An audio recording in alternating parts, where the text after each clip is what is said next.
All right, so this is chapter 18 of Jane Eyre.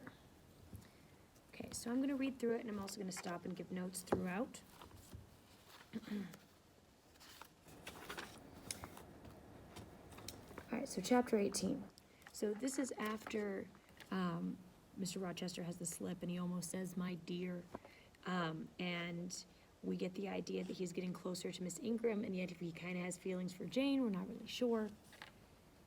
So it starts off, "Merry days were those at Thornfield Hall, and busy days too. How different from the first 3 months of stillness, monotony, and solitude I had passed beneath its roof. All sad feelings seemed now driven from the house, all gloomy associations forgotten.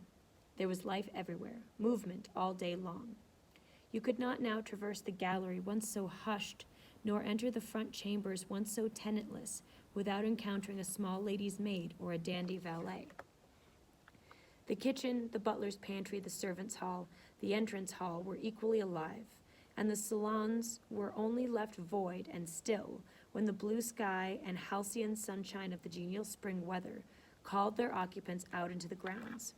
Even when that weather was broken, and continuous rain set in for some days, no damp seemed cast over enjoyment. Indoor amusements only became more lively and varied, in consequence of the stop put to outdoor gaiety." So basically, people are running around. There's, because there's such a big party of people at Thornfield Hall, there's never a quiet moment. And the only time the house is quiet is when the weather is nice and they go outside. We're also getting the idea that some time has passed since the last interaction Jane has had with Mr. Rochester. "I wondered what they were going to do the first evening of a change of entertainment was proposed. They spoke of playing charades, but in my ignorance I did not understand the term." So charades is, when you move your body and someone tries to guess what word you're thinking of, okay? So it's raining outside, so they're going to play charades. Now we're going to get this elaborate description of what they're doing, because when you're super, super rich and you have no job and nothing else to do, you can put on a huge show of charades. "The servants were called in, the dining room tables wheeled away, the lights otherwise disposed, the chairs placed in a semicircle opposite the arch. While Mr. Rochester and the other gentlemen directed these alterations, the ladies were running up and down stairs, ringing for their maids. Mrs. Fairfax was summoned to give information respecting the resources of the house, and shawls, dresses, draperies of any kind, and certain wardrobes of the third story were ransacked, and their contents in the shape of brocaded and hooped petticoats, satin sacques, black modes, lace lappets, etc., were brought down in armfuls by the Abigails. Then a selection was made, and such things were chosen, were carried to the boudoir within the dining room." So they're making, it's not just charades, they're putting on like a production. There's costuming and props, and it's a whole thing. "Meantime, Mr. Rochester had again summoned the ladies round him, and was selecting certain of their number to be of his party. 'Miss Ingram is mine, of course,' said he. Afterwards he named the two Mrs. Eshton and Mrs. Dent. He looked at me. I happened to be near him, and I had been fastening the clasp of Mrs. Dent's bracelet, which had got loose. 'Will you play?' he asked. I shook my head. He did not insist, which I rather feared he would have done. He allowed me to return quietly to my usual seat.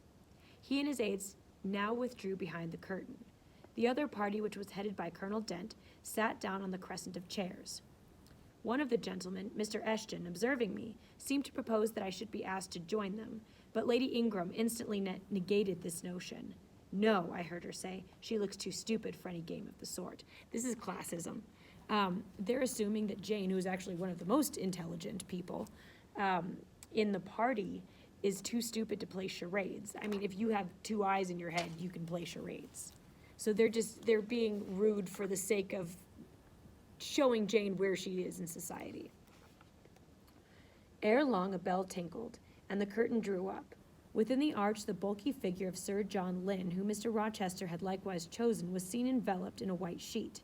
Before him on a table lay open a large book, and at his side stood Amy Eshton, draped in Mr. Rochester's cloak and holding a book in her hand. Somebody, unseen, rang the bell merrily. Then Adele, who had insisted on being one of her guardian's party, bounded forward, scattering round her the contents of a basket of flowers she carried on her arm. Then appeared the magnificent figure of Miss Ingram, clad in white, a long veil on her head and a wreath of roses round her brow. By her side walked Mr. Rochester, and together they drew near the table. They knelt, while Mrs. Dent and Louisa Eshton, dressed also in white, took up their stations behind them.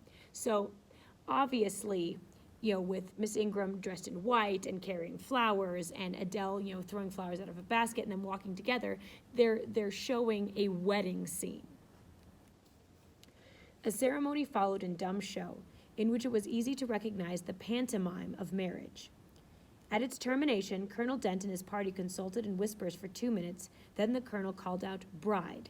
Mr. Rochester bowed and the curtain fell. So remember, it's charades, so they have to guess whatever word. So the first part of the word has to do with bride, and they guessed it, so now the curtain falls, and they're moving on to act out the next part of the word. A considerable interval elapsed before again rose. Its second ring displayed a more elaborately prepared scene than the last. The drawing room, as I have before observed, was raised 2 steps above the dining room, and on the top of the upper step, placed a yard or 2 back within the room, appeared a large marble basin, which I recognize as an ornament of the conservatory where it usually stood, surrounded by exotics, and tenanted by gold fish, and whence it must have been transported with some trouble on account of its size and weight. It's a big stone, bowl for holding water. Seated on the carpet by the side of the basin was seen Mr. Rochester, costumed in shawls with a turban on his head. His dark eye and swarthy skin and Paynim features suited the costume exactly. He looked the very model of an Eastern emir, an agent or a victim of the bowstring. Presently advanced into view Miss Ingram. She too was attired in Oriental fashion, a crimson scarf tied sash-like round her waist, an embroidered handkerchief knotted about her temples, her beautifully molded arms bare, one of them upraised in the act of supporting a pitcher, poised gracefully on her head. Both her cast and form feature, her complexion and her general air, suggested the idea of some Israelitish princess of the patriarchal days, and such was doubtless the character she intended to represent. So remember, Israelitish, what kind of people live there? Jews live there. So she's pretending to be someone from the Torah or the Old Testament. She approached the basin and bent over it as if to fill her pitcher. She again lifted on her head. The personage on the well brink now seemed to accost her, to make some request. She hastened to let down her pitcher on her head and gave him to drink. From the bosom of his robe he then produced a casket, opened it, and showed magnificent bracelets and earrings. She acted astonishment and admiration. Kneeling, he laid the treasure at her feet. Incredulity and delight were expressed by her looks and gestures. The stranger fastened the bracelet on her arms and rings in her ears. It was Eliezer and Rebecca, the camels only were wanting. So you need to make note of the fact that Eliezer and Rebecca was a painting done to represent the Old Testament story. So Eliezer is a servant of Abraham, and Abraham is like one of the fathers of Judaism. And Eliezer was lost in the desert, and he was thirsty, and so were his camels. And back then, water was very rich commodity. So he's dying of thirst, and he comes across Rebecca. And Rebecca is taking water out of her well, and Eliezer begs her for water, and he has nothing to pay her with. So he just basically asks for her kindness. She decides to give him water and give his camels water just out of the kindness of her heart. So what Eliezer does is he comes back after telling Abraham this story, and Abraham says, give her all of these jewels and propose to her marriage to my son Isaac, which is a big deal. It's like marrying a prince. So it's kind of like her one act of kindness has impressed Abraham to the point where he thinks that she is worthy to marry his son. So not only is this another kind of marital or proposal scene, but it's also happening in front of a well. So the second half of the word is well, but we're going to see that Mr. Eshton is not going to, and Mr. Dent are not going to be able to distinguish it. The divining party again laid their heads together. Apparently they could not agree on the word or syllable the scene illustrated. Colonel Dent, their spokesman, demanded the tableau of the whole, whereupon the curtain again descended. So in order to guess the word, he's saying, show us a scene that demonstrates the entire word. On its third rising, only a portion of the drawing room was disclosed, the rest being concealed by a screen hung with some sort of dark and coarse drapery. The marble basin was removed, and in its place stood a deal table and a kitchen chair. These objects were visible by a very dim light proceeding from a horn lantern, the wax candles being all extinguished. Amidst this sordid scene sat a man with his clenched hands resting on his knees and his eyes bent on the ground. I knew Mr. Rochester, though the begrimed face, the disordered dress, his coat hanging loose from one arm, as if it had been almost torn from his back in a scuffle. The desperate and scowling countenance, the rough, bristling hair might well have distinguished him. As he moved, a chain clanked. To his wrists were attached fetters, handcuffs. "Bridewell," exclaimed Colonel Dent, and the charade was solved. So Bridewell is an allegory. You need to make note of this. So Bridewell Palace belonged to Henry VIII, and it was, one of his more elaborate residences. After he died, it was later taken over and made into an orphanage and a correctional facility for wayward women, which is basically any woman who doesn't want to follow patriarchy. And then in 1556, it became a prison. Now, the reason why Bronte uses this reference is because it was something that was at one time opulent and beautiful and represented, romance and luxury. And then it became a prison, which is a suggestion of what marriage would be like to someone like Blanche Ingram for Mr. Rochester. So Jane would make this connection. She would see that matrimony, which is what this charade started out with, ends in prison. It ends in a prison sentence because we know that Blanche Ingram doesn't love Mr. Rochester and she's only interested in him for his money. A sufficient interval having elapsed for the performers to assume their ordinary costume, they re-entered the dining room. Mr. Rochester led in Miss Ingram. She was complimenting him on his acting. "Do you know," said she, "that of the three characters, I liked you in the last best when he was being a servant, what a shock, or a slave, or a prisoner, what a shock. Oh, had you but lived a few years earlier, what a gallant gentleman highwayman you would have made." And again, remember, she likes the bad boys. She likes men who she doesn't fully understand, who probably really wouldn't be that fun to be married to. A highwayman is somebody who goes around and robs and murders people. So she has this very romantic, unrealistic notion of what an ideal man would be. "Is all the soot washed from my face?" he asked, turning it towards her. "Alas, yes. The more's the pity. Nothing could be more becoming to your complexion than a ruffian's rouge. Nothing could be better for your face than dirt. Isn't that nice?" "You would like a hero of the road, then? An English hero of the road would be the next best thing to an Italian bandit, and that could only be surpassed by a Levantine pirate." This is why she's so vapid. "Well, whatever I am, remember, you are my wife. We were married an hour since in the presence of all these witnesses." She giggled and her color rose. Okay. "Now, Dent," continued Mr. Rochester, "it's your turn." And as the other party withdrew, he and his band took the vacated seats. So now they're swapping. Miss Ingram placed herself at her leader's right hand, and the other diviners filled the chairs on each side of him and her. I did not now watch the other actors. I no longer waited with interest for the curtain to rise. My attention was absorbed by the spectators. My eyes, erewhile fixed on the arch, are now irresistibly attracted to the semicircle of chairs. What charade Colonel Dent and his party played, what word they chose, how they acquitted themselves, I no longer remember. But I still see the consultation which followed each scene. I see Mr. Rochester turn to Miss Ingram, and Miss Ingram to him. I see her incline her head towards him till the jetty curls almost touched his shoulder and wave against his cheeks. I hear their mutual whispering. I recall their interchanged glances, and something even of the feeling roused by the spectacle returns in memory at the moment. So she's watching Mr. Rochester because she loves him, and she's looking longingly at him because she knows she can never have him. It's kind of sad. I have told you, reader, that I had learned to love Mr. Rochester.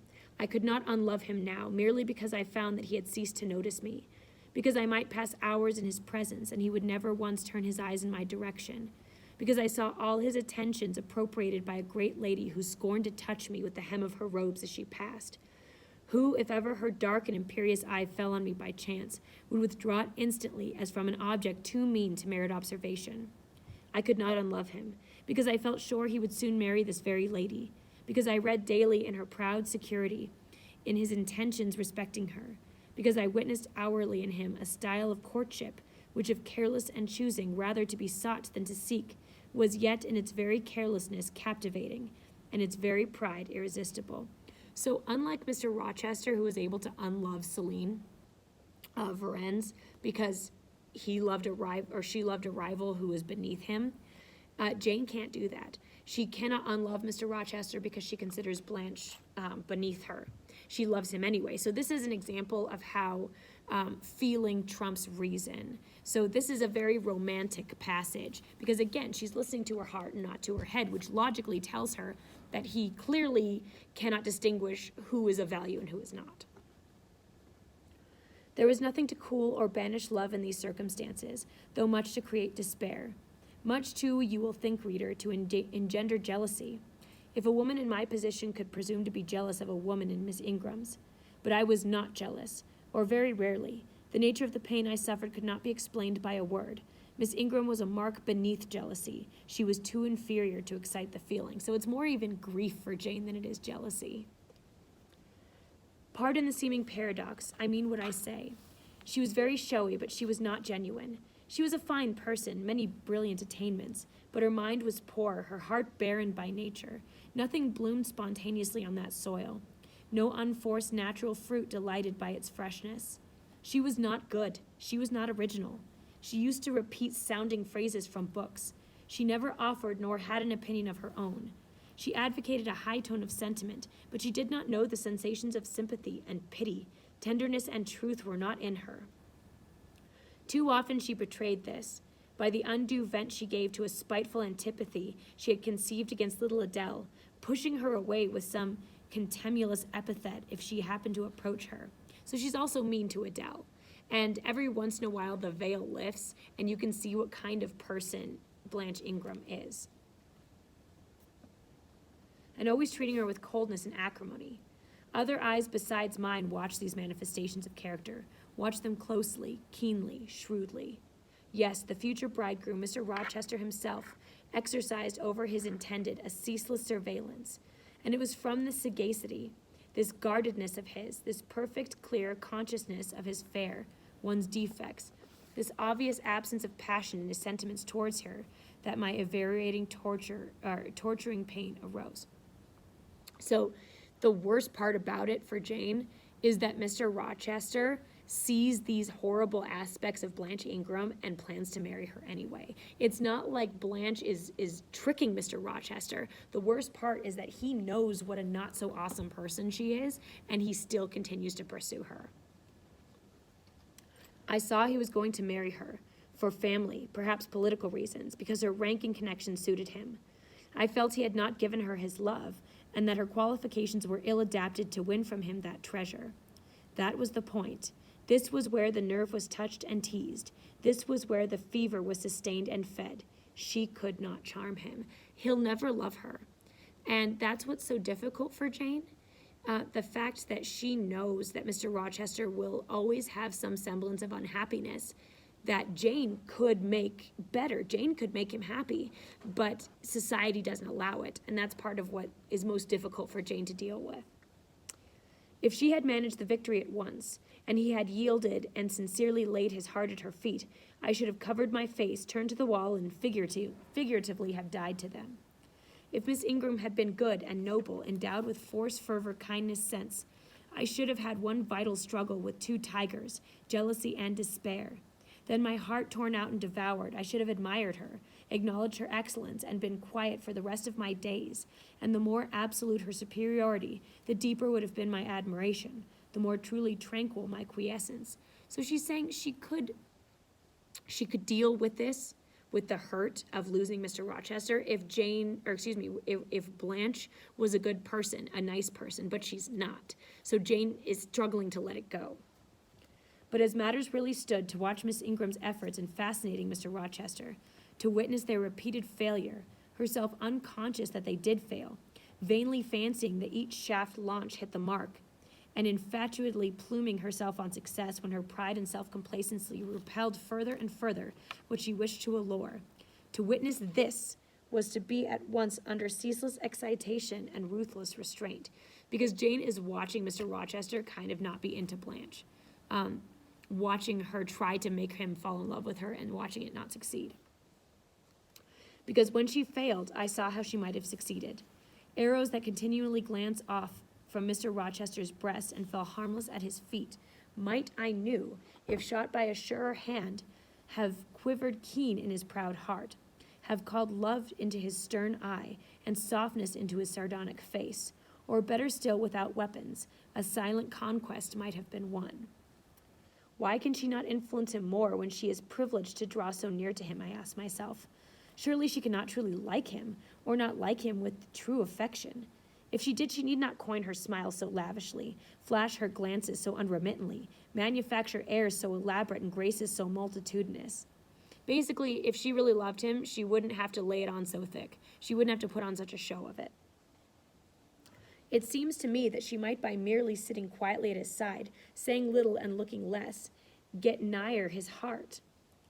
I have seen in his face a far different expression from that which hardens it now, while she is so vivaciously accosting him. But then it came of itself.